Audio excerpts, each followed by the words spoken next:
Maqalah ke-55. Qala Malik bin Dinarin radhiyallahu anhu, ihbis thalathan bi thalathin hatta takuna minal mu'mininal kibra bitawadu wal hirsa bil qanaah wal hasada bin nasihah. Imam Malik bin Dinar radhiyallahu anhu berkata, cegahlah 3 perkara dengan 3 perkara yang lain. Jadi artinya ada 3 perkara yang buruk. Nah, itu disuruh mencegah dengan 3 perkara yang baik. 3 perkara buruk dicegah dengan 3 perkara yang baik. Sehingga engkau benar-benar termasuk orang yang beriman. Nah, apa 3 perkara yang buruk dicegah dengan 3 perkara yang baik tadi? Yaitu hilangkan takabur dengan tawadhu. Nah, takabur kan perkara buruk. Apa takabur itu? Batrul haq wa ghamtun nas. Apa tuh? Menolak kebenaran dan meremehkan orang. Jadi asal ada orang tuh tidak bisa menerima kebenaran dari orang lain, apalagi yang datangnya dari sebawahnya, baik secara umur ataupun secara pangkat atau secara status sosial. Kita dinasihati orang tuh benar padahal pendapatnya, tapi kita tidak terima. Nah, tuh kita kibir tuh, sombong kita. Ya. Satu, yang kedua, ghamtun nas, merendahkan orang dalam segala sisi. Boleh daripada segi mungkin orang tua mohon maaf pendidikannya di bawah kita, lalu terungkap dari omongan kita, siapa kau? Ya, sekolah baru segitu kelasnya, atau baru segitu pendidikan tingkatan kau, ibarat atau ilmu, atau gelar, ya, atau keturunan. Nah, kita remehkan orang karena keturunannya, tidak seperti keturunan kita keturunan ningrat atau keturunan darah biru, keturunan bangsawan.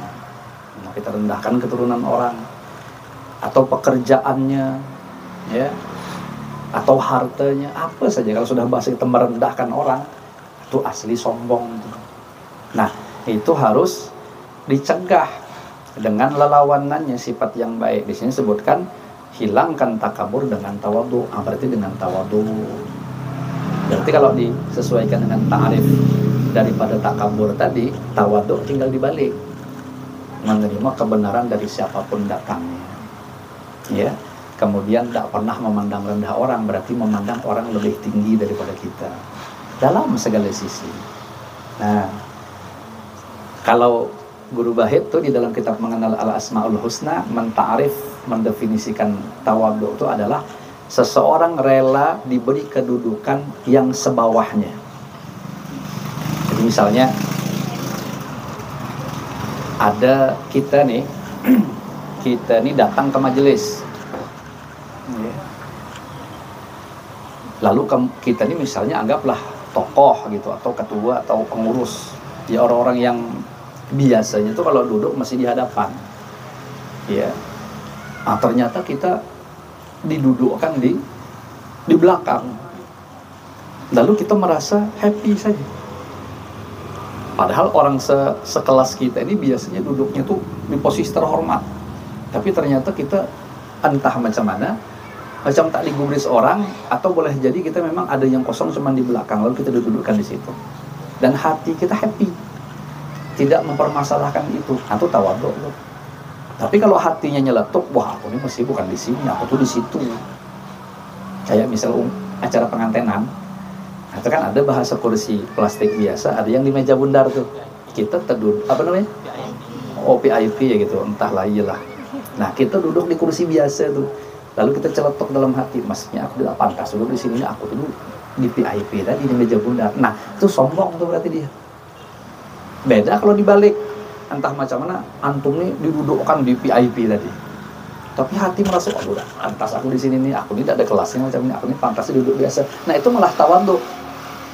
Paham maksudnya? Nah, itu yang bisa mendeteksi macam itu, tanyakan kepada hati kita masing-masing. Ya gitu. Itu tawadhu. Kemudian yang kedua nih, hilangkan sifat rakus dengan qanaah. Sifat rakus itu hirsu, boleh dibahasa lain kan tamak. Apa tuh? Berharap. Nah, makanya tuh jangan sampai berharap kita. Saya melatih orang rumah nih. Kami kalau misalnya undangan ceramah jam berapa? Jam 10.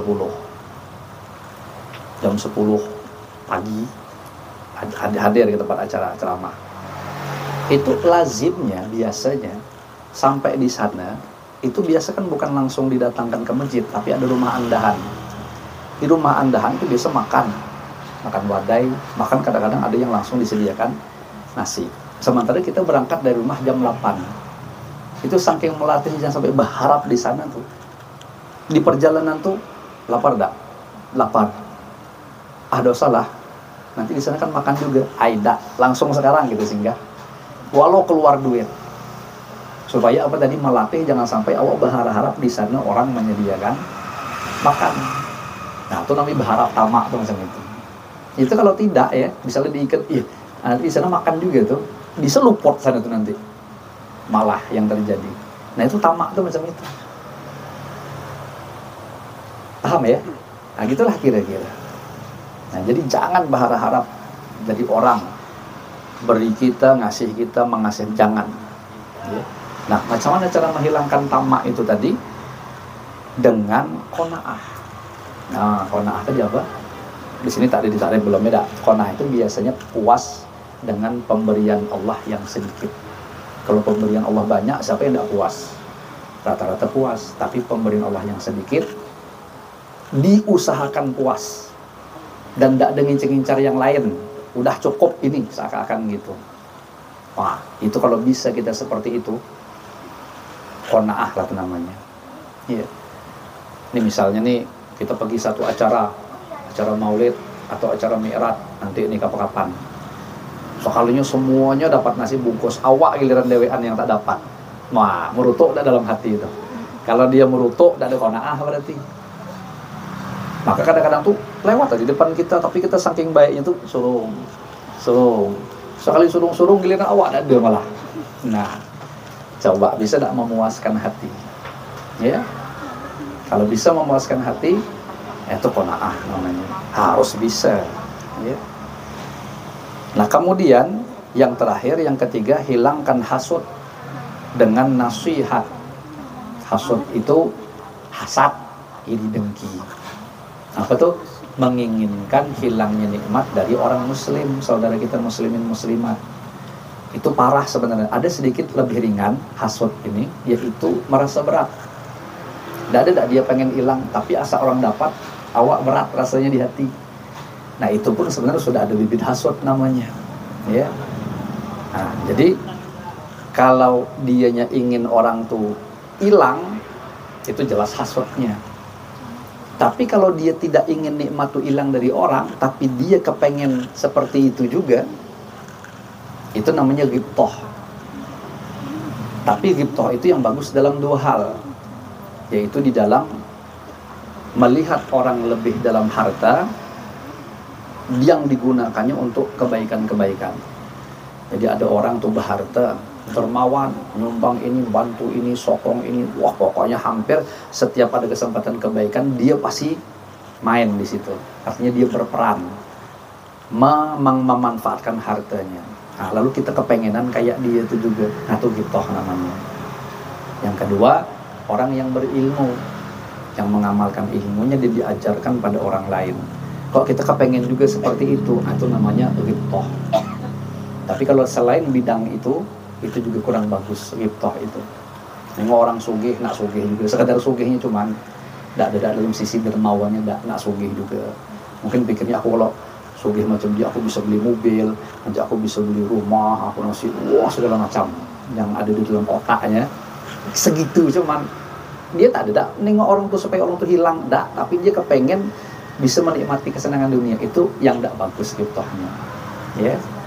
Nah, tapi kalau sudah bahasa kepengen orang tuh bagus nih, itu namanya nasihat. Itu warnanya.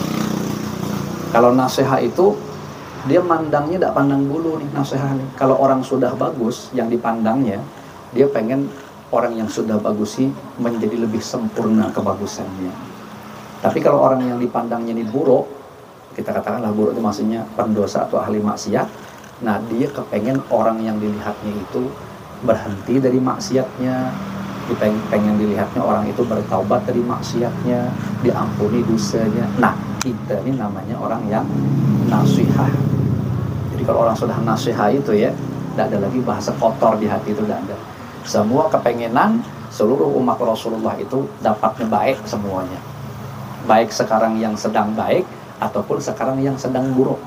Sekali lagi, kalau yang sedang baik macam tadi, itu rajin beribadah, wah mudahan lagi itu diterima Allah, mudahan ibadahnya meningkat, semakin bagus tuh yang sudah bagus. Nah, asal kita tengok yang buruk, mudahan dia bertaubat, mudahan dia sadar, mudahan diampuni Allah dosanya, mudahan diterima Allah taubatnya. Nah, itu nasihat bagi orang yang terlihat buruk-buruk tadi. Tapi kalau sudah pandangan kita, oh mudahan hancur kau, mudahan kau celaka, itu tidak ada nasihat macam itu. Ya, tidak mau orang yang punya sifat nasihah seperti itu. Nah, tinggal dirasa-rasakan ke kita masuk tak yang sedemikian itu. Nah, keterangan ru'yatun nafsi bi'ainil izzi wa ru'yatul ghairi bi'ainil haqarah.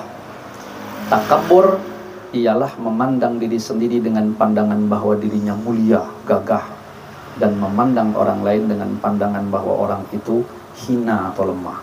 Takabur tadi. Adapun tawadhu adalah kebalikannya. Al-ijtihadu fi syai'in yatlubu al-hirsu al-ijtihadu fi syai'in yatlubuhu. Bersungguh-sungguh dalam mencari sesuatu. Itu tadi yang kita bahasakan, tamak, ya, berharap. Al-qanaah ar-ridha bil qismah, maknanya senang terhadap pemberian Allah, ya tentu apa adanya yang sedikit. Al-hasad tamanni zawali nikmatil mahsudi ilal hasid. Hasad tadi dengki, yaitu mengharapkan hilangnya kenikmatan orang lain agar berpindah kepadanya. Nah, sebenarnya tanpa keinginan berpindah pun itu sudah cukup disebut hasad, asal kita pengen hilang. Ini yang sampai berpindah ini lebih parah lagi, maksudnya begitu. Ya. Kemudian ad-nasihah ad-du'a ila ma fihi shalah wan nahyu amma fihi fasad. Nah, tarik yang di sini ya. Menyuruh orang lain kepada kebaikan dan melarang orang lain kepada kerusakan. Itu jelas nasihat dengan bahasa. Kemudian wa fil hadis la yajtami'u fi khawfi 'abdin fi jawfi 'abdin, mohon maaf, al-iman wal hasadu. Dalam sebuah hadis disebutkan bahwa iman dan hasud itu tidak akan berkumpul dalam hati seorang hamba. Artinya, ada orang beriman tapi ada hasudnya? Tidak mungkin. Orang yang beriman hasudnya mesti tidak ada. Karena orang yang beriman sesungguhnya itu dia pengen orang lain pun akan mendapatkan kebaikan. Itu kalau benar-benar imannya. Kalau masih berharap orang lain celaka, masih berharap orang lain rugi, masih berharap orang lain itu tidak ada mendapatkan kebaikan, itu berarti imannya konslet, logikanya begitu. Nah, jadi jika seseorang itu beriman, maka tidak akan hasud, iri di dalam hatinya. Dan jika ia hasud, maka hilanglah imannya ketika itu. Jika hasudnya hilang, maka imannya kembali datang. Ketahuilah bahwa iman itu kadang-kadang yazidu, bertambah, kadang-kadang yang kusu, berkurang, atau kadang-kadang yadhabu, menghilang. Kuat dan lemahnya iman dapat dilihat dari kuat dan lemahnya amal soleh. Nah, ini biasannya begitu. Yang sering saya contohkan, iman itu kayak listrik. Semakin kuat daya listrik suatu rumah, maka semakin banyak yang bisa dihidupkan. Kalau dia sebahagian cuman yang bisa dihidupkan, berarti daya listriknya lemah. Sebagaimana iman, kalau kuat iman seseorang, maka tubuhnya itu akan banyak melakukan ketaatan atau amal-amal soleh. Kalau dia berkurang amal soleh dari tubuhnya, berarti keimanannya pun juga berkurang. Nah, kira-kira begitu.